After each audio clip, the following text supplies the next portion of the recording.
Hi, welcome to Vibration Cinema, the altered destiny of film. Today, we are continuing our channel series, Film and Social Change, by covering third cinema, films made in service to the national liberation movement.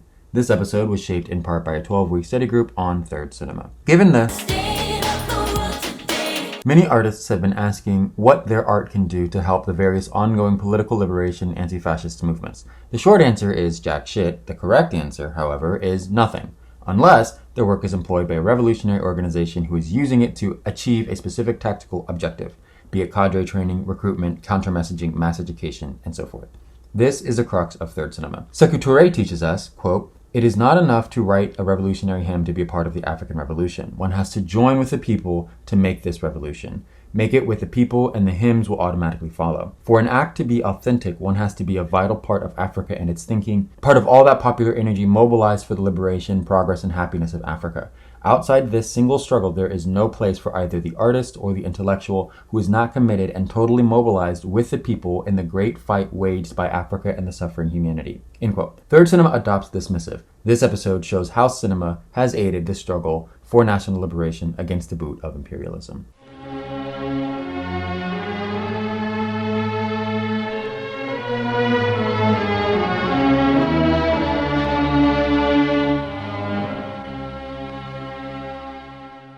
Third cinema implies at least two others, so let's define what they are. First cinema, or surplus value cinema, is industrially produced cinema. Film as an entertainment commodity produced Ford factory style for profit. Second cinema, sometimes called author cinema, a nod to the French auteur theory, is le cinéma petit bourgeois, produced as an entertainment or art commodity for profit, but not at scale. Third cinema is produced, distributed, and exhibited to help achieve tactical goals in the broader national liberation strategy. If it is not primarily employed to such an end, it is not third cinema. Third cinema is not measured by market value, but by how well it serves the national liberation movement. First cinema is often mistaken as exclusively Hollywood cinema. Hollywood does not just define first cinema. Hollywood actually defines all cinema, period. The TLDR can be found in our episode Hollywood and Cultural Imperialism. Even though Hollywood is dominant, any industrial cinema, regardless of the country, is first cinema, like Bollywood in India or Nollywood in Nigeria. Second cinema, or author cinema, is referred to as a variant of first cinema.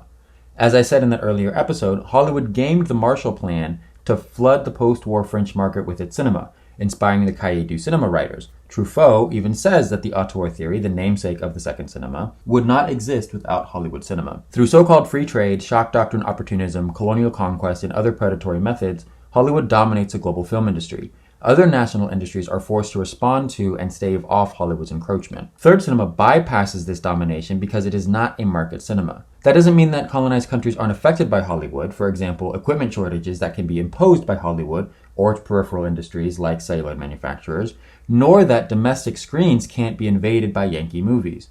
But on the level of production, distribution, and exhibition, third cinema exists outside the profit-seeking model. A mistake you'll often find in many secondary and tertiary texts about third cinema is that third cinema is antagonistic or oppositional to first cinema.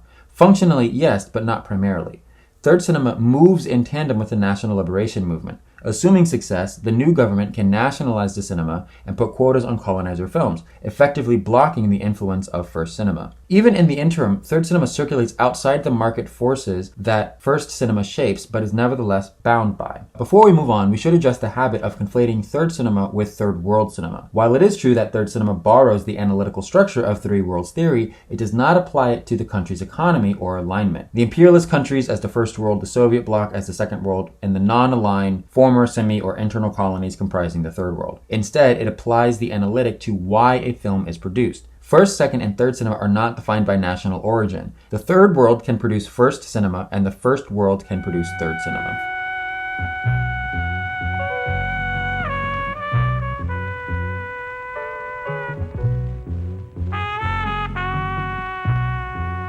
Third cinema is a Marxist orientation of cinema. The Argentine filmmaker theorist who coined third cinema, Fernando Solanas and Octavio Getino, built third cinema atop Franz Fanon's On National Culture.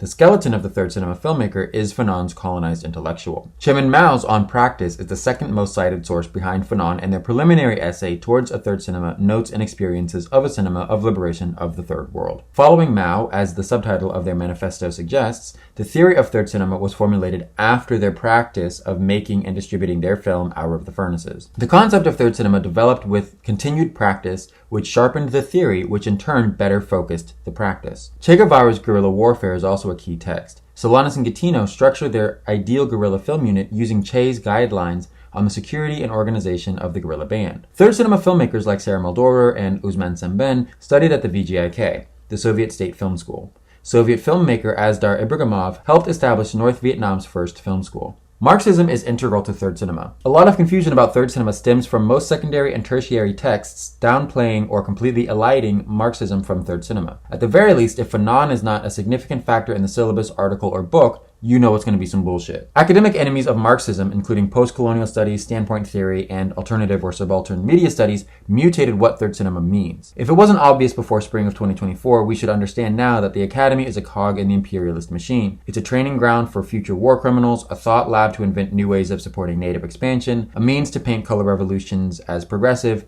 justify genocide, and so forth. It should come as no surprise then that the Imperialist Training Center is not going to teach you how to upend imperialism, which is how third cinema is operationalized. Naturally, in the Academy, discussions of third cinema are rerouted from how film can supplement anti-imperialist national liberation struggles to inert questions of authorship, theme, representation, and aesthetics. I think one of the worst mistakes that the man has ever made is to think that we would be fool enough to be trained in warfare and still yet come back home, watch our people live in misery, die in misery, and still be stupid enough not to want to help our people. Now, if the people on the street, the people in the so-called riots, I call them revolts, if the people in the revolts are to be shot down and killed, then I don't think there's any brother who's going to stand around knowing what he can do and knowing what he's capable of putting out. He's going to stand around and watch his own people get shot down. If a man on the street dies, I die.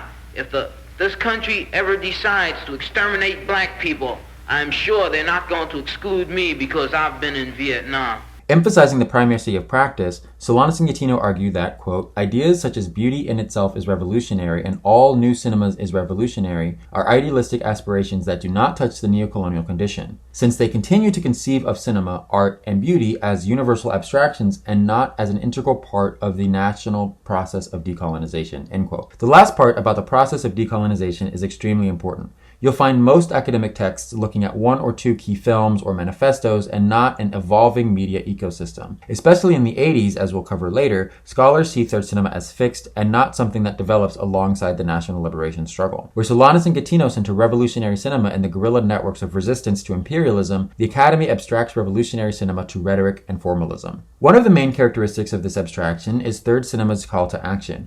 Very little is detailed in these explainers as to how and why third cinema activates the people, inspires the people, brings them to consciousness. But the would-be third cinema film backslides into second cinema if that is where the film ends. The point is to get people to act. How does one bring one to action? Not from the text, but atextual circumstances. The film screens during a union meeting to exacerbate the rumblings of a strike. Guerrillas screen a film in a village that they're hiding out in to build trust. The film screens as part of cadre training to teach party discipline. People fail to understand third cinema because they focus on the film's meaning while glossing over the tactical objective the film was produced to help achieve. For third cinema, the film is meaningless unless it is employed to achieve such a tactical objective. We'll cover some examples later in the episode, but for now, the way one thinks beyond these abstractions is to understand the entire military political media strategy, not just focusing on this or that individual film. When third cinema calls for a new cinema, it means abandoning the notion that cinema is important in and of itself. The film is not important. The call for a strike is. The safe harbor of the guerrillas is. The well-trained cadre is. Cinema is supplemental to achieving these goals. Communism is a global collective project. If you've ever encountered a communist online, then I know you've heard this 1,000 times, and now you're going to hear it for 1,001. They confuse people about socialism. Brother the other day said, why ain't no socialism? I said, why not, brother? He said, because it's a white thing. I said, oh, really? You see, Europe tries to make believe that everything that comes out of the world comes out of Europe. I told the man, I said, socialism ain't no white thing. He said, yes, it is. He said, Karl Marx discovered it. I told him, Karl Marx never discovered socialism. He cannot. You call the laws of gravity Newton's laws. I'm sure there's a mnemonic device to help you on your quizzes. But you certainly cannot believe that Isaac Newton can found that a body falls at the rate of 32 feet per second squared per second squared. He can't find this. He can't discover it. He cannot invent this. He can only observe it and record it, discover the law. If I'm sitting in Timbuktu in Africa and I've never heard of Sir Isaac Newton and I'm conducting any experiments with gravity, I will come to the same conclusion that he does. A body in motion tends to stay in motion unless stopped by an outside force. He cannot invent this. He can only observe it and record it. Karl Marx did not invent socialism. If I'm sitting in Libya, in the deserts, and I'm doing any research with capital and labor without ever having heard of Karl Marx, I will come to the same conclusion that he did. That any time capital seeks to dominate labor, there'll be a ruthless, uncompromising struggle on the part of labor until it comes to crush capital and dominate it. This is a fact. My history demonstrates that. We came here as chattel slaves for centuries. We fought and fought and fought until we crushed it. Now we're just slave of the wage, and now we've got to rise up and crush that one. The same applies to third cinema. Solanas and Getino might have coined the term, but they cannot invent using cinema as a tool to aid the national liberation movement. Even the best syllabi and writings on third cinema make this mistake of claiming third cinema emerged from Argentina. Remember, third cinema is a practice of anti-colonialism, anti-imperialism, before it is a theory. The still camera was used as an intervention against colonialism from its inception well before cinema was invented. I cover early indigenous and black abolitionist uses of the camera and decolonized the camera if you are curious about that history.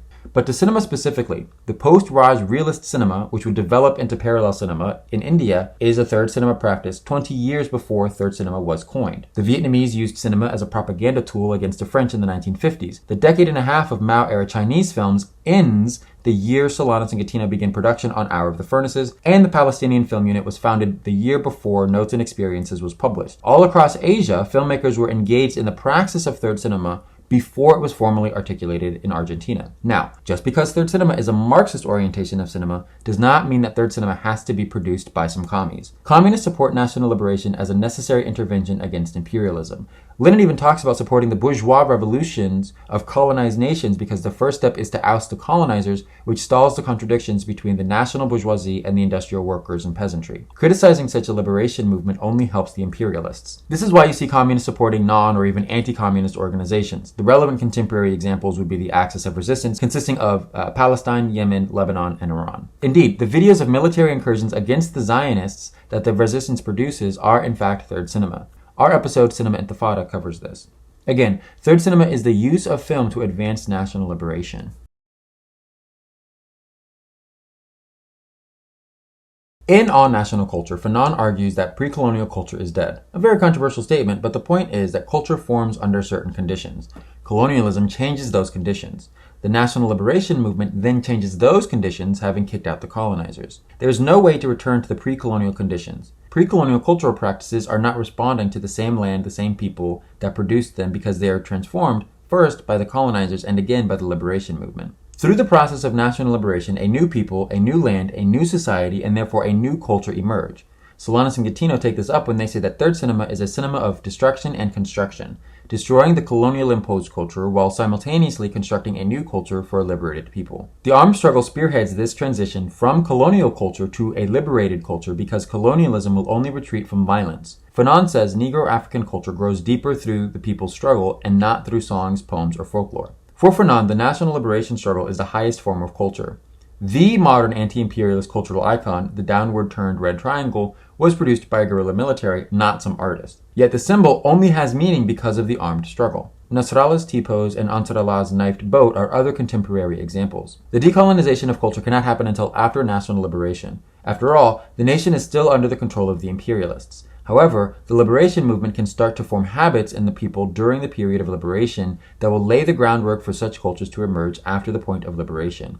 Importantly, these early footsteps of cultural decolonization cannot happen without the use of arms, reminding us again of how marginal the camera is in the liberation movement in the first place. Solanas and Getino agree, saying, quote, It is evident that revolutionary mass-level culture and awareness can only be achieved after the taking of political power. But it is no less true that the use of scientific and artistic means, together with political military means, prepares the terrain for revolution to become reality and facilitates the solution of problems that will arise with the taking of power." End quote. This process of developing a new culture, which happens as part of the military political national liberation movement, is another way third cinema sidesteps first cinema, and Hollywood in particular. It helps prepare the nation for liberation, something a commodity cannot do. Yet, everybody and their mom calls third cinema any variation of anti-Hollywood, counter-cinema, alternative film, or some such. Third cinema is not an alternative to Hollywood or first cinema. Third cinema is not concerned with Hollywood as such. In Questions of Third Cinema, Paul Williman writes, quote, "The notion of counter-cinema tends to conjure up a prescriptive aesthetic, to do the opposite of what dominant cinema does. Hence, the descriptive definition of dominant cinema will dictate the prescriptive definition of counter-cinema. The proponents of third cinema were just as hostile to dominant cinema, but refused to let the industrially and ideologically dominant cinemas dictate the terms in which they were to be opposed." End quote. In my experience teaching third cinema, this is the hardest concept to grasp. By tethering third cinema to Hollywood or first cinema, even as a negation or challenge to it, you overlook its defining purpose: service to the people. Fernando says, quote, "The colonized intellectual started out by producing work exclusively with the oppressor in mind, either in order to charm him or denounce him by using ethnic or subjectivist categories. He gradually switches over to addressing himself to the people." End quote. This shift from addressing the colonizers to the colonized is a step forward in the liberation movement. It marks a period of maturation when shit gets serious. Third cinema only concerns itself with Hollywood to demonstrate the machinations of its imperialist domination of the industry. The theory engages Hollywood's domination of the marketplace to explain the impact on the people. The practice is concerned only with achieving the will of the people. For countries dominated by Hollywood films, the question becomes one of international solidarity in the form of co-production, distribution networks, training, the preferential treatment of allies, coupled with quotas restricting colonizer films. These actions were brought up in the 1973 Third World Filmmakers Meeting in Algiers. Fanon extends his analysis regarding the folly of colonized intellectuals' denunciation of the colonizer in the earlier phases. He notes that the colonizers allow such condemnation as a means for the colonized to vent their frustration symbolically. For the colonizers, such condemnations are a way to stay the only action which can loosen the yoke of colonialism: violence. Solanas and Getino quote Erwin Silber's article, USA, The Alienation of Counterculture, to demonstrate the latitude the system gives to accommodate, quote, the area of permitted protest of the system, which is much greater than the system is willing to admit. This gives artists the illusion that they are acting against the system by going beyond certain narrow limits. They do not realize that even anti-system art can be absorbed and utilized by the system as both a break and a necessary self-correction, end quote. It is important to grasp this concept because so many people become unwitting pawns in imperialism because they engage in the abstract. They inadvertently reproduce the same logic as the colonizers. Our episode Decolonize the Camera tackles this phenomenon. Again, third cinema is not an aesthetic regimen, but a purpose that one employs the cinema for the advancement of the national liberation movement. The utility of the film is what makes it, in Solanas and Getino's words, indigestible to the system. Because nations who attempt to free themselves from the boot of imperialism disrupt the cycle of underdeveloping the global south to overdevelop the imperial north. I think the clearest example to demonstrate this is the first task Fidel Castro employed the filmmakers of the Cuban Institute of Cinematic Arts and Industries, or the ICAIC, with, to advertise and support the literacy program.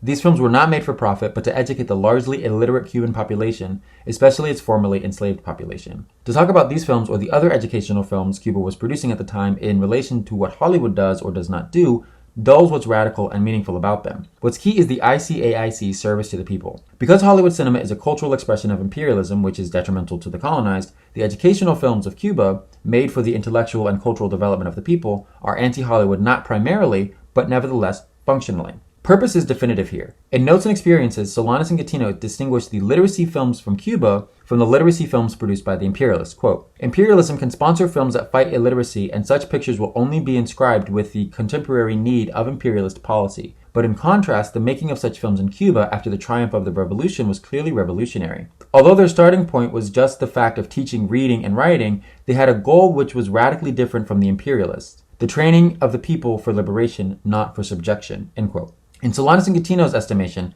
the failure to understand how easily a system can diffuse popular unrest through rhetoric or formalism leads the artist to filmmaker to, quote, deal with the artistic and scientific expressions as they were universally conceived of by the class that rules the world, end quote. The emphasis that most scholars place on aesthetics diminishes film's social utility, which is the defining characteristic of third cinema. The purpose to which the film is employed defines it as third cinema. What it looks like, what its themes are, what it feels like, who even made it, are irrelevant. Talking about such things are ways of engaging with the cinema as conceived of by the classes that rule the world. You are essentially accepting the premise of the enemy. A losing strategy, to be sure, but more importantly, it limits the scope of what the new cinema, a new culture, can be. It's like left liberalism or social democracy, capitalism with certain social safety nets, Hollywood with a little seasoning on it. Essentially, second cinema.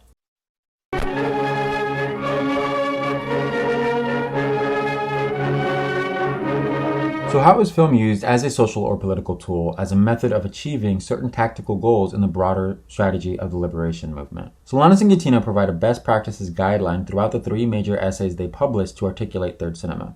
The first, Notes and Experiences, published in 1969, we've already referenced. They followed up with an expansion and a bit of self-criticism in 1971's Militant Cinema, an internal category of third cinema. Finally, Getino publishes a 10-year retrospective, Next Steps, and self-criticism article entitled Some Observations on the Concept of Third Cinema. An earlier interview with Cine Cubano entitled National Culture, Cinema, and Hour of the Furnaces is another defining text Getino points to, but it is yet to be translated into English. There are also a slew of other interviews and lesser articles they've done to flesh out third cinema over the years, not all of them translated into English. It's important to say guideline because for them, third cinema is an open category. Like dialectical materialism, third cinema is not prescriptive because different contradictions are resolved differently. There are differences between old school colonialism, settler colonialism, and neo-colonialism. Even countries with the same colonizer cannot resolve contradictions in the same way. Urban guerrilla warfare might be the death knell of colonialism here, but jungle warfare topples the colonizers there. Every country is also at different stages of liberation. Some are becoming conscious, some are engaged in a protracted people's war, some have ousted the colonizers but are trying to fight off color revolutions, some are trying to develop under embargoes and sanctions. Then you have oppressed nations within the prison house of nations like the Black Nation, whether you want to call it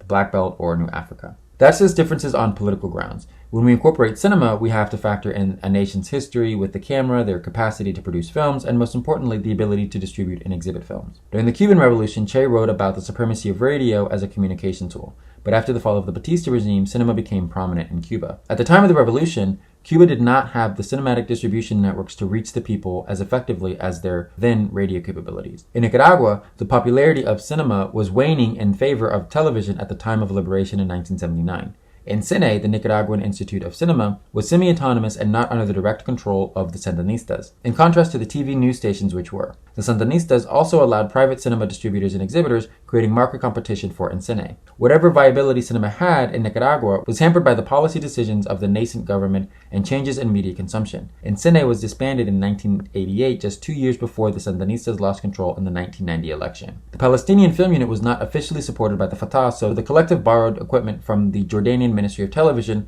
which members worked for as their bread and butter to make their earlier films. This is another reason why third cinema is not prescriptive with aesthetics. The form these films take are dependent entirely upon productive capability, distribution networks, means of exhibition, political support, audience readiness, and so forth. In militant cinema, Solanas and Getino place more emphasis on the purpose, audience, message, and related political actions as the primary concerns of filmmakers. The back half of the article is dedicated to detailing the importance of these considerations. Aesthetics, genre, even the author are born out of these considerations. They are subordinate, not top of mind. In layman's terms, militant cinema is the marshalling of film by an advanced political party. Regardless of a film being fiction or documentary, long or short, for internal or popular use, if a liberation organization produces, distributes, or exhibits a film, it is militant. Following the party line can cause a film to fail, as in the case with Cine. The chauvinistic policies the Sandinistas adopted regarding the indigenous Mosquito population, farmers, and the Caribbean migrant workforce seeded mistrust with those communities, and the films Cine produced addressing those populations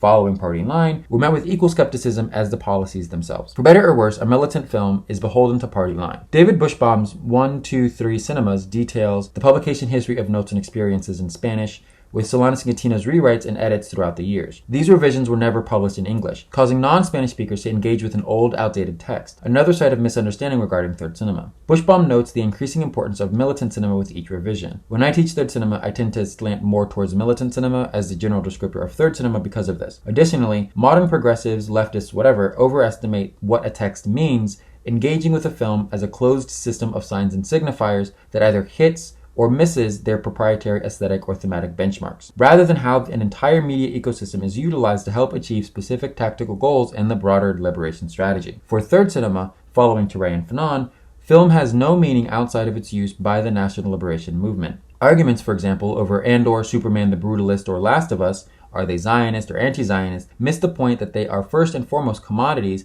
and the endless discussions about how to read them properly are a form of grassroots marketing, to say nothing of them as a husband or red herring tactic to get people to stop talking about the genocide directly. Militant cinema forces you to engage with the film's purpose. These are media commodities produced at scale to generate profit and as imperialist propaganda, marking them as first cinema, regardless of their internal story logic. To my knowledge, none of these films have been screened by organizations like Pal Action for any purpose, let alone one to aid in a strategic goal to end the occupation. If, and that's a big if, that were ever to become the case, then these media commodities would become militant cinema in that specific instance only. Even though third cinema typically comes from the perspective of film production, Solanas and Getino are amenable to screening films produced in other contexts. Something by any means necessary. One would not judge the story of these films, but how they helped achieve whatever political goal. Questions a militant cinema unit should ask to develop this particular film's utility include: what is the political objective of the work? What is the tactical objective the film is supplementing? Are we informing, agitating, educating, counter-messaging? 2. Why make a film and not some other thing? Is this information or agitation best relayed through cinema? Why is distributing this information via cinema more effective than any other medium? Is the message better understood audiovisually or textually? 3. What is the thematic objective of the film? On this, Solanas and Getino clarify, quote, these political objectives lead one to choose one theme over another, insofar as those objectives are clear within the organization. For instance, this might be addressed by a film that denounces the regime's daily violence, but this denunciation has greater impact when the thematic thread is concentrated with greater precision on the intended objective. In other words, daily violence is itself a theme, and the denunciation of which the political objective. But this general objective can be made much more concrete if the film's line is supported with elements that reveal its full dimensions. For example, broaching this theme by referring us to all kinds of daily violence is different from framing them around central elements linked to the immediate and concrete reality of the intended recipients: unemployed, the cost of living, daily humiliations, political banishment, alienation, etc. This central element could be the base for the visualization and clarification of the whole theme. This is to say that the choice is always conditioned by the target and by the conjuncture in which the film will be used. End quote. 4th, to whom are we directing and for whom do we intend each film in particular? The people is an abstract audience. Quote, a militant film is always directed at a historic recipient, which is the working class and the people. But this general recipient is arrived at through a series of specific and immediate recipients. End quote. Are we engaging students, foreign allies, peasants, union members? 5. What material and political possibility do we have for distributing the militant film? Is this a public event where we can screen to a large audience? Given the repression of the movement, is screening the movie to a large number of people, albeit in smaller, more clandestine venues, advantageous and safer? Is the film for internal use only? Then who will be part of the screening? Cadre, party leaders, both? 6. What is the appropriate technique for each film? And what is the expression and the language that will reach the intended objective? If we need to keep the people informed of breaking news, we should not make a 3-hour documentary, but a newsreel instead. If we need more industrial worker support, we should make a film that appeals to an urban audience. Such films should not look like the films that address rural peasants. Is fiction better at conveying the theme, which is in support of the political objective? Sound, realism, montage, folklore, a mixture? We're looking at efficacy, not artistry. Solanas and Getino write, quote, insert the work as an original fact in the process of liberation. Place it first at the service of life itself, ahead of art. Dissolve aesthetics in the life of society. Only in this way, as Fernando said, can decolonization become possible and the culture, cinema, and beauty, at least what is of great importance to us, become our culture, our films, our sense of beauty. End quote. It's hard for Western film critics and academics to encounter cinema this way because they are trained to look at either market valuation, artistic pedigree, or textual analysis. Shit that is not relevant to revolution. Film for Solanas and Getino is merely a detonator, an excuse to organize the people. The film is judged not on the consistency of its textual logic, but its atextual value. How many people showed up to the screening? How many of those people applied to be cadre? Are people willing to not sell our guerrilla fighters out to the colonists? These are the rubrics by which we measure the success of a third cinema film. You find a lot of people defining third cinema by the revolutionary characteristics of its theme or story. This, at best, is a second cinema characteristic. Watching, even analyzing a film is a passive act. A film that shifts perspective might be third cinema in a period of consciousness raising, but can quickly become useless when people remain inactive. Despite their newfound consciousness, there has to be an accompanying action or set of actions with the film screening. Feeling revolutionary fervor and not acting on it amounts to nothing. I cannot emphasize enough that film is marginal to the national liberation movement, and third cinema is self-aware of this fact. Solanas and Getino reference that a film guerrilla should have other skills, be they marksmanship, political acumen, military sense. If film becomes untenable because of lack of funding or it loses its relevance to the people, then too the title of film guerrilla becomes irrelevant, but not the person who previously held the title, who is still a union member, a guerrilla fighter, a party leader, and so forth. Should a situation arise where the film guerrilla must either pick up the gun or the camera, they damn well better pick up the gun. Screenings of Hour of the Furnaces were illegal in Argentina at the time, so anybody who went to see the film was breaking the law. They've already shown a low level of commitment and are primed to be organized to take further action. The film, in this sense, is not a movie, it's a weather vane of popular support. Hour of the Furnaces had a modular design, meaning the reels could be rearranged to a certain extent. If a particular reel was irrelevant to that particular audience, they would not screen it. And when the energy in the room became electric, they would stop the film and allow people to come up with ideas for actions in their communities, aided by organizers that Solanas and Getino invited to the screenings. The film act, as Solanas and Getino call it, is an action that the film detonates. A film act is part of a political program. If a film does not have any accompanying action, it is not a film act. The actual action is determined by the tactical goal: fundraising, education, training. It can be big or small depending upon what is deemed necessary. Third cinema changes spectators from passive viewers into protagonists of their own through a series of acinematic actions. Mao here is relevant. One must understand the field to make appropriate actions. One cannot be adventurous or taleist in the practical application of tactics. And if the film act is set to detonate such misactions, the film act dissolves into second cinema. Solanas and Getino state, quote, "Teaching the handling of guns can be revolutionary where there are potentially or explicitly viable layers ready to throw themselves into the struggle to take power, but ceases to be revolutionary where the masses still lack sufficient awareness of their situation or where they already have learned how to handle guns." End quote. We must be clear in our diagnosis of self-critique. Why did the tactic fail? Was the film ineffective? Did we misanticipate the people's will? Was the action inept? Let's discuss a modern example. I said in Cinema Intifada that the images coming out of Gaza fulfilled their purpose. They stopped the Abraham Accords and turned millions against Israel to the extent that Palestinian liberation is no longer socially taboo, albeit still a prosecutable offense by the imperialists. The images were also produced as evidence of Israeli war crimes, which came to fruition in the ongoing ICJ case. But people to this day say that those images failed to stop a genocide. Those images were never meant to stop the genocide. They were produced to politically isolate Israel, which happened successfully. The failure is in our collective ability to take meaningful action against the apparatuses of genocide. The inactions, symbolic actions, the scale of actions, and some miscalculated actions are why the genocide continues. It isn't the image's fault, it's the attendant actions is. This should highlight for you why images are so marginal, and why Solanas and Getino emphasize action, organization, political, and military strategy over authorship, aesthetics, and cinema. In militant cinema, for example, much time is spent on outlining the situation in Argentina and how the filmmakers can respond to them. The facts of colonialism in Argentina, Peronism, the history of cinema in Argentina. In order to effectively assess what is needed on the strategic and tactical level, one must understand the former two. In order to understand how cinema can help at the tactical level, one must understand the latter. Reading all three of their core English articles, you'd be surprised at how little they actually talk about cinema. So how did subaltern or counter-hegemonic or anti-Hollywood authorship, aesthetics, and theme become hallmarks of third cinema? The Iran-Contra scandal ended in 1986. Samor Mashal was killed in a plane crash the same year. Thomas Sankara was assassinated in 1987. The Berlin Wall fell in 1989, and the Soviet Union collapsed in 1991.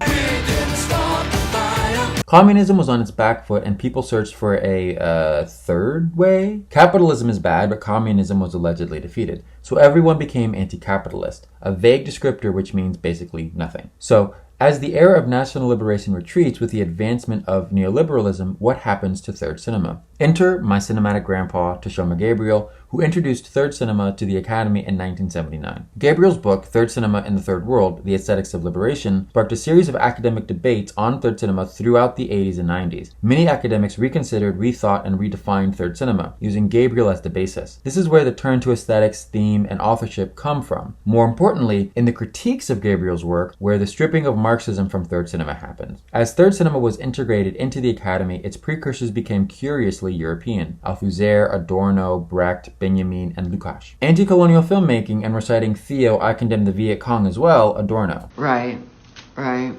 Fanon might be mentioned, Mao might appear in a footnote. Nobody mentions Chuang Chin. An interesting development then, the turn from Global South communists who talk about culture as a tool in the national liberation movement to European culture industry honkies. Even cinematic influences become European. Tukibuki is Senegalese Perrault Le Feu, Santiago Alvarez is Cuba's Ziga Vertov. Some of this makes some sense, as Chris Marker and Jean-Luc Godard supported Global South filmmakers by loaning or donating equipment, but the typical films that these academics chose to cover look European enough already. No discussion of the traditional theater influence on Mao-era China, nothing about oral storytelling, folklore, or painting from the colonies. Haile Gerima, for example, is heavily influenced by Ethiopian theater. Outside of Cuba, very little attention is given to the development of state cinemas post-liberation, and even then, individual filmmakers are elevated while the ICAIC is sidelined, despite the typical roster of Cuban filmmakers working for it. Ross Gray's Cinema of the Mozambican Revolution, which is the most comprehensive book in English about Communist Mozambique's Institute of National Cinemas, or INC, fails to loop it into third cinema. At the very least, Bushbaum's Cinema of the Sandinistas has a great chapter on Encene's relationship to third cinema. If Vietnam is discussed in relationship to third cinema, the Section 8 filmmakers who used cinema against the French and the Vietnamese feature film studio, which was decreed by Ho Chi Minh in 1953, are not mentioned. Instead, Truong Thi Minh, who immigrated to the United States at the age of 18, 5 years before Vietnam ousted the Yankees, and who gained prominence with surname Viet given name Nam in the 80s, is the Academy's chosen Vietnamese representation. In the chaos and confusion of this period, when globalization killed the concept of a nation, I guess people forgot that the first Intifada kicked off in 87, the Zapatistas emerged from the Lacandan jungle to take Chiapas in 94, both movements with their own associated film and video productions, legal apartheid ended in 1994, and as it crumbled, South Africa's support for the Renamo was drying up, which helped precipitate the end of the Mozambican Civil War in 92. In the Imperial Corps, the political groups who distributed videos of their actions through Deep Dish Television supported the end of the Gulf War, the War on Terror, opposed the WTO, stood with water protectors, and have called for the release of North African prisoners of war. National liberation was still struggled for, but it took different forms than in the 60s and 70s, responding to new contradictions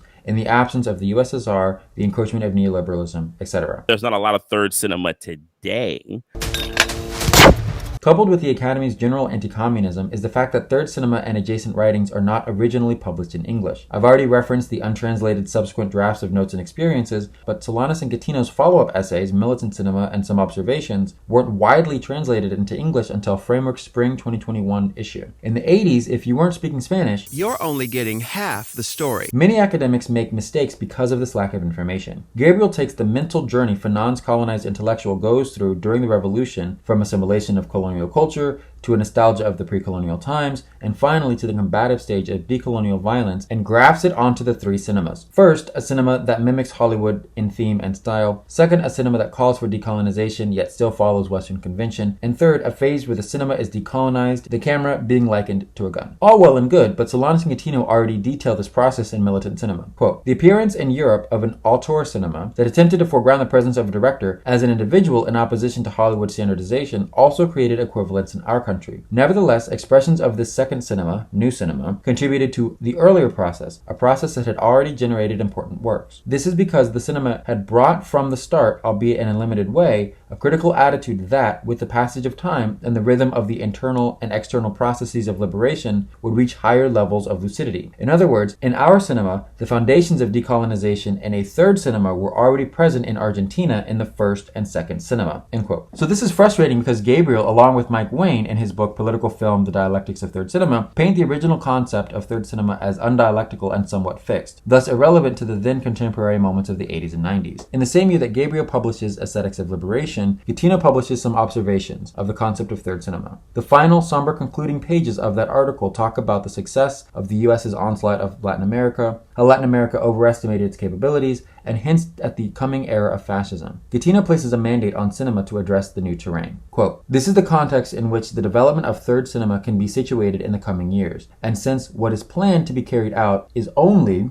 on the part of the imperial forces an attempt, it will depend on the strength and decisions of the people themselves to accept or confront it. Everything indicates that the confrontation will be affirmed as an undisputed reality. It is precisely this, and not the other alternative, to which the third cinema and militant cinema must commit as much dedication as possible, although without ignoring the situation, purposes, and real forces of the adversary." End quote. Getino understands the field of liberation has rapidly changed, and so must third cinema, which is already an open category. Wayne, who needs to be slapped upside his bald-ass head, tries as hard to find a dialectic between the three cinemas as Columbus tried to find a shorter route to India. In his mistaken search, thinking he stumbled across something new that already existed, Wayne measures individual films like Steven Spielberg's fucking Amistad against a rubric of what third cinema themes and aesthetics might be. His textual-based analysis forgoes the discussion of a film's usefulness to the movement. Just a complete misunderstanding of third cinema. Still dragging her, so don't pick up the bitch. Not to put too fine a point on it, he doesn't understand basic Marxism either, making the elementary mistake of calling personal property private property. Published 3 months and 3 days after the United States invaded Iraq, Rethinking Third Cinema, co-edited by Anthony Gunaratney, one of my undergrad professors, seeks to rectify theoretical mistakes made by third cinema theory. As we know from Mao, practice is what clarifies theory, and here Gunaratney makes many mistakes by understanding third cinema as an academic theory and not as a tactical practice within national liberation movements. Gunaratney discusses, quote, "the most fundamental assumptions made on behalf of third cinema, namely the prescriptive insistence that there is a best theory of film and an optimal form of filmmaking practice to account for third world issues, and that both theory and praxis adhere to a conceptual framework that retains an unchanging transcultural validity in all instances." End quote. The only reference to Mao is a snide remark about Zhong Qing as the head of Shanghai Studios. Maybe if instead he actually read On Contradiction and On Practice, if he understood Mao's influence on third cinema, and had the subsequent self-critiques by Solanas and Getino been translated,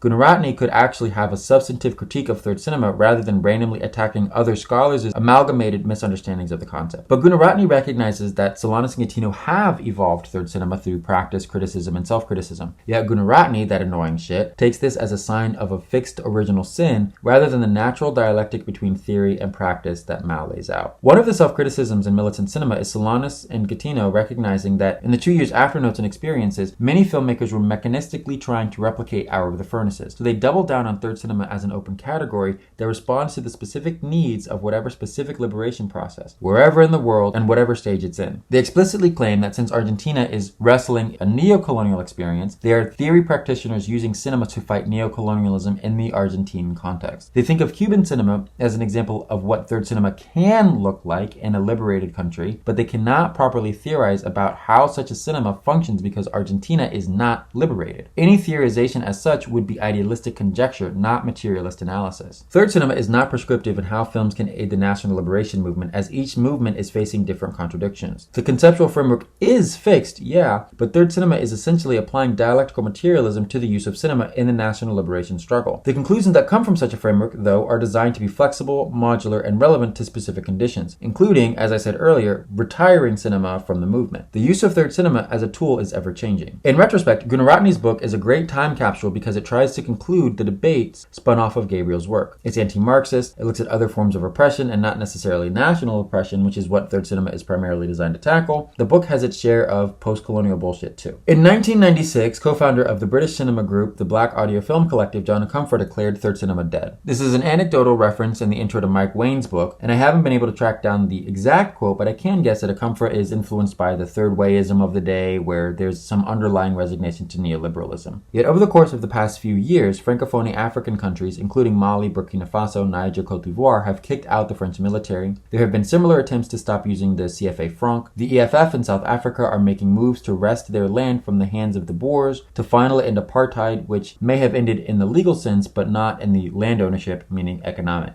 sense. Shoot to kill the mother, kill the poor, the farmer, brr, pa, pa. Of course, the United Front in Gaza launched a bid to end the Zionist entity. The Sudanese armed forces are heroically engaged against the UAE-backed Rapid Support Forces. Last year, Congo staved off a coup attempt supported by US mercenaries. And even though I am by no means a BRICS apologist, I understand the tactical need to destabilize the US dollar's global hegemony. Seems like national liberation and anti-imperialism are back in the game in an undeniable way. And we see various ways cinema, media, and the camera are being used in these movements. And where do we find our little commander of the most excellent high order of the British Empire, John Comfort? Letting the now King of England touch him with hands fatted by the exploitation of his birthplace, Ghana.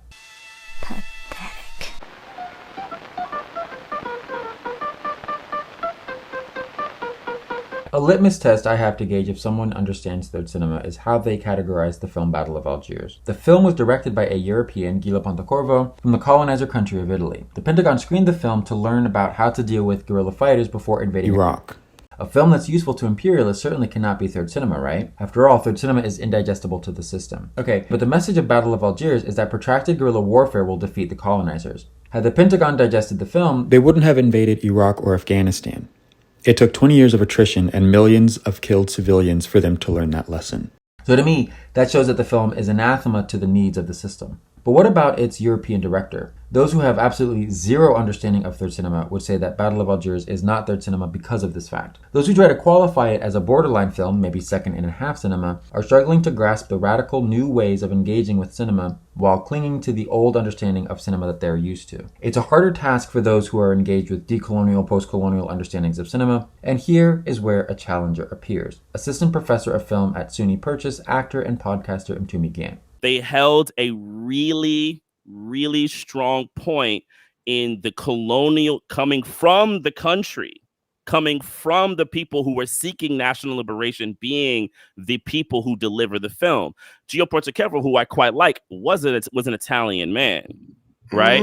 Yes, he did work in there. And I don't think they would say discredit the film. I don't know if they would call it third cinema, though. Gant is operating from a French idea of cinematic authorship, and as we know,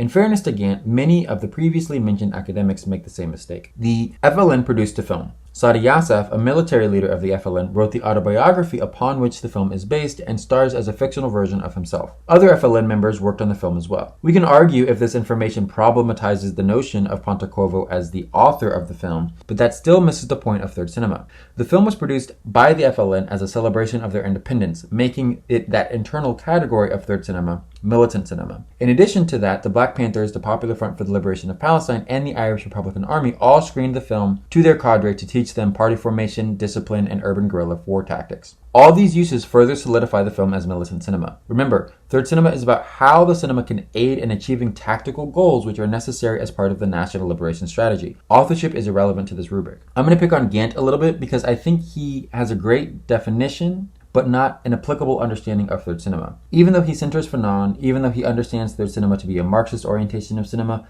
and even though on his podcast, Within Our Gates, he says that he uses dialectical materialism to analyze film, his major failure in understanding third cinema, which I find instructive, is his inability to work through contradictions. Something that third cinema is able to reconcile through film acts, which is to say, praxis. Gant stumbles because he is concerned with textual analysis and vague ideas of inspiring the masses. To stick with authorship, consider Mossab Hassan Youssef, a Palestinian from Ramallah whose father was a co-founder of Hamas. Youssef defected to Israel in 1997 and became a member of the Israeli intelligence agency Shin Bet. His book, Son of Hamas, was adapted into the film The Green Prince, where Youssef starred as himself. Youssef has also appeared in the pro-Israel post-Alaska flood documentaries October 8th and From the River to the Sea, The Frontiers of Faith. On the other hand, Wakamatsu Koji and Adachi Masao, from the imperialist nation of Japan, directed Red Army PFLP Declaration of World War, a film about the Japanese Red Army solidarity campaign embedding themselves with the PFLP in Jordan. Adachi would stay in Lebanon and work with the PFLP until his extradition back to Japan in 2000. If we use authorship as a rubric, we could mistake the Palestinian-made film as third cinema, while also mistaking the foreigners from an imperialist nation-directed film as second cinema. But clearly the Palestinian film is colonizer propaganda, while the foreign-made film was produced as part of the national liberation movement by an advanced party, fitting the definition of militant cinema. Mind you, Gant defines Red Army PFLP as third cinema. Red Army PFLP Declaration of World War is a wild film, right? And that's a part of this ethic that would be third cinema defined, right? So why not Battle of Algiers? But Gant could not dream of holding a candle to the titan of bullshit Mike Wayne, who argues that Battle of Algiers is firmly planted in first and second cinema while only having a foot in third cinema. First cinema makes no sense because it wasn't industrially produced. Wayne does this thing where he lists a bunch of improvements that would, to his mind, make Battle of Algiers actually third cinema. And okay, fan fiction is nice, but this is not. Algiers is not every movie. Third cinema is a media strategy, not a series of sporadic one-offs. However, for comparison, Wayne spends about 3 pages arguing why Evita, the Oliver Stone written star vehicle for the Dusty Old Madge, produced and distributed by 4 different Disney subsidiaries, is third cinema. Just nothing going on up there. No thoughts, no hair, nothing. That's a good question that I'm going to get to in a second. Interestingly enough, though, because I don't know if Solanas and Getino, while they might support the film, would call it third cinema. In a compilation of their writings on third cinema entitled Cinema, Culture, and Decolonization, which has not been translated into English yet, Solanas calls Battle of Algiers, you guessed it, third cinema. Quoting from Bushbaum, paraphrasing Solanas, quote, Badali's dismissal of Battle of Algiers as reformist is correct from his perspective, but the same film may become a militant film in Argentina if such works in our context play a role of simulation and mobilization, of transformation of consciousness, and of sharpening of contradictions, which is what valorizes such films in Argentina today. From such a perspective, we could characterize this type of work as the most important that European filmmaking is producing in relationship to our historical context, end quote. Utility is third cinema's North Star because you can wind up endorsing Comprador films, films encouraging color revolutions, etc., when looking at superfluous information like authentic voices. What matters is how the film can help achieve tactical goals in the national liberation strategy. This quote also shows how off the mark Gunaratney and Wayne are in terms of criticizing the so-called rigidity of the categories of the three cinemas. The status of the film is granted by how it is used, not by whom or where it was made. And those categorizations are unstable because they can change with how the film is used. Solanas and Getino folded cinema made inside the imperial core into militant cinema, defining in no uncertain terms the Zengankeren in Japan, the newsreel out of New York City, and both Collettivo de Cinema Militante and Cine Generale Liberi from Italy as militant cinema organizations. Gant talks about creating new ways of engaging with cinema beyond Europe, discouraging people from attending European film festivals. The third cinema people weren't just about let's make a movie and send it to a bourgeois film festival. They didn't care about that. Anyone who considered themselves to be revolutionary would not participate in those places at all. Meaning Sundance, no. Cannes, no. We reject you. Not you reject us, we reject you. Tactically employing cultural aspects of imperialism is often practiced in third cinema. Selling a film in Western markets can help budget future projects without siphoning funds from the Liberation Organization. Solanas and Getino write about this in Notes and Experiences, saying that the film unit has to be self-sufficient. It cannot be a drag on resources. However, The Furnace is itself screened not just at Cannes, but in Italy and in West Germany, and won Best Foreign Film at the BFI Awards. Cine screened films to international audiences to raise money for arms to fight the Contras. Black American filmmaker and activist Robert Van Lierop produced O Povo Organizado as a fundraiser for Frelimo. $42,000 of medical aid was raised from the screenings in America. Not only is this film made by a non-Mozambican filmmaker, the audience wasn't even Mozambican, and yet it is still third cinema because it set out to raise money for medical aid in Mozambique, which helps the liberation movement. The French brought cinema to Vietnam to entertain its colonizer class and the upper echelon of Vietnamese society in urban centers. The Vietnamese were able to appropriate cameras, celluloid, and projectors from the colonizers to produce and exhibit films to rural peasantry, often transporting the films by foot and dinghy to reach remote villages. Misunderstandings of third cinema would frown upon such incidents because the emphasis lies not in strategy, but morality. Europe is bad, so showing films in the West is counterinsurgent. Some have gone so far as to say that using the camera is an act of colonialism itself. Again, something that I refute in Decolonizing the Camera. This is not dialectical thinking, it's not even tactical thinking. It's the thinking of someone who operates from an inverted perspective of the classes that rule the world, not an independent or new way of thinking. It's like flipping a sock inside out. It's still a sock. Gant recognizes third cinema as part analytic lens and part practical use. I think a fundamental flaw is that he emphasizes the analytical over the practical. He talks about the critiques of mass media in third cinema and the influence of Hollywood. How does third cinema think through the contradictions of mass media? The cinema has to reach the masses, but the imperialists own the mass media. Here are some ways third cinema has tackled the problem of both productive equipment and imperialist aesthetics. Third cinema is a process of decolonization on the cultural front. As I said earlier, you have to meet the people where they're at. In militant cinema, Solanas and Getino say that, quote, the filmmaker must not reject the cinema for the masses out of ultra-leftism or sectarianism, end quote. The imperialists control the means of mass communication and use it to placate the masses. However, the infrastructure that is used to broadcast to the masses is not necessarily reactionary, just their use by the imperialists. Basically, you don't throw the baby out with the bathwater. Through the national liberation process, the newly free people can come to own and operate this infrastructure. But Solanas and Getino warn of a reformist tendency to change the system from inside while the colonizers still maintain control of the infrastructure. Such a situation usually leads to the system subsuming and defanging those changes. Solanas and Getino insist that such efforts are not valueless, but can be supplemental to A, ending the occupation, and B, integrated and repurposed by our new institutions after liberation. One of the key ways to engage with the contradiction at play in cinema is to understand third cinema as a process. Fernando talks about this process of decolonizing culture as well, something Gant references in his appearance on I Mix What I Like. So it doesn't make sense for him to be so prescriptive in his rejection of Hollywood or the European film scene. If the colonizers control culture and you need to meet the people where they're at, it might be beneficial to adopt colonial aesthetics even while the theme and story are focused on liberation. If the people yearn for Wizard of Oz, give them Wizard of Oz. Don't give them no fucking Battleship Potemkin.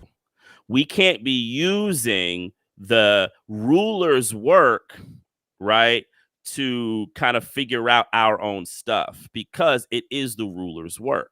It is the ruler's ideology. There's a quote that's attributed to Brazilian filmmaker Glauber Rocha. Though I haven't been able to track down the primary source, however, it goes, quote, "Should we sell coconut milk in Coca-Cola bottles?" End quote. Because we were talking about the process of decolonizing culture, at earlier phases, the use of colonial aesthetics should not be met with derision or accusation. Cinema will adapt to changing conditions as the national liberation struggle develops. The people can be weaned off of colonial aesthetics as new indigenous aesthetics are introduced as the liberation movement matures. American filmmakers went into Chiapas to teach the Zapatistas how to make and edit video. The earlier videos followed the formula of talking heads, establishing shots, etc. But as the Zapatistas continue to work, you see them adapt cinema to their culture. With practice, exploration, and experimentation, forgetting colonial aesthetics is actually quite easy. The utility of a film can sometimes allow for first or second cinema to attain the status of third cinema in that specific moment. It might be beneficial to ride the wave of an already popular film to bring it to work to the movement. The Panthers did this with Sweet Sweetback's Badass Song, using the popular blaxploitation film as part of their recruitment campaign. In the new Cuba, Hollywood films like Modern Times were screened as part of the cultural education of the people, something that was important for the then largely uneducated population. As I said at the top of the segment, Gant is great at defining third cinema as an analytic, but he struggles to understand third cinema in practice. Throughout the I Mix What I Like interview, he emphasizes that the production method defines what makes third cinema, which is a factor, and Solanas and Getino are clear about that, but they go beyond the sterile thought laboratory of definition and move into the messy, chaotic world of praxis, where things cannot be so clearly defined. Gant, unfortunately, does not follow them there. That's why Mao is just as important to third cinema as Fanon. Looking at the practical application of third cinema clears up a lot of confusion about it.